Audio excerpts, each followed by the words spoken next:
கொஞ்சோண்டு தண்ணி, கொஞ்சோண்டு உப்பு,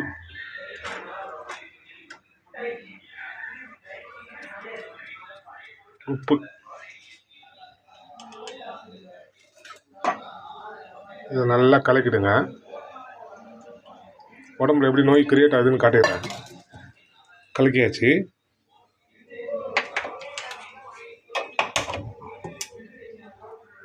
இப்போ அதை அப்படியே எடுத்து நல்லா கலக்கிட்டு வச்சு பாருங்கள். உடம்புல இப்படி தான் நோய் கிரியேட் ஆகுது.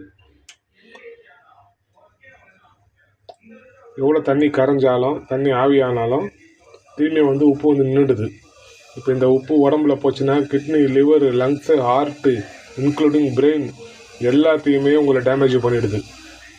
கொஞ்சோண்டு உப்பு சாப்பிட்டிங்கன்னா, அது கொஞ்சம் கொஞ்சமாக உப்பு டாக்டரோட அளவுப்படி கொஞ்சம் கொஞ்சமாக சாப்பிட்டிங்கன்னா ஓகே ஆகிடும் உடம்புல.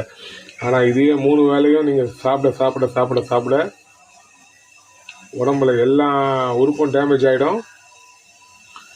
அவ்வளோ பெரிய கப்பலும் வீடுமே நிற்க மாட்டேங்குது உப்பால். அப்போ உடம்புக்குள்ளே போச்சுன்னா என்ன ஆகும்? கொஞ்சம் திங்க் பண்ணி பார்த்தீங்கன்னா உங்களுக்கே தெரியும். இந்த வீடியோ டாக்டர்கிட்ட காமிச்சு இது உண்மையானு கேட்டு பாருங்கள். அவர் கரெக்டாக சொல்லிவிடுவார். பாருங்கள், அப்படியே உப்பு வந்துக்கினே இருக்கும்.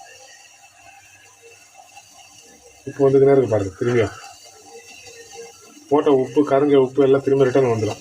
இதுதான் உடம்புக்குள்ளே போய் எல்லா எஃபெக்டும் பண்ணுது.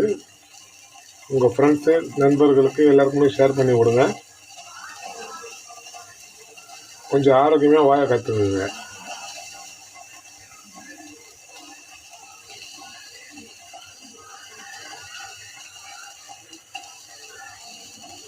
பாருங்கள், உப்பு அப்படியே சேர்ந்துக்கினே இருக்கும்.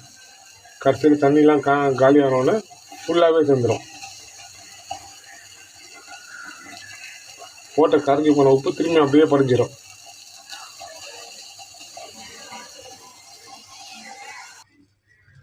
இங்கே பாருங்கள், போட்ட உப்பு எல்லாமே அப்படியே நின்று போச்சு. தெரியுதுங்களா? இதுதான் உடம்புல போய் எல்லாத்தையும் டேமேஜ் பண்ணிடுது.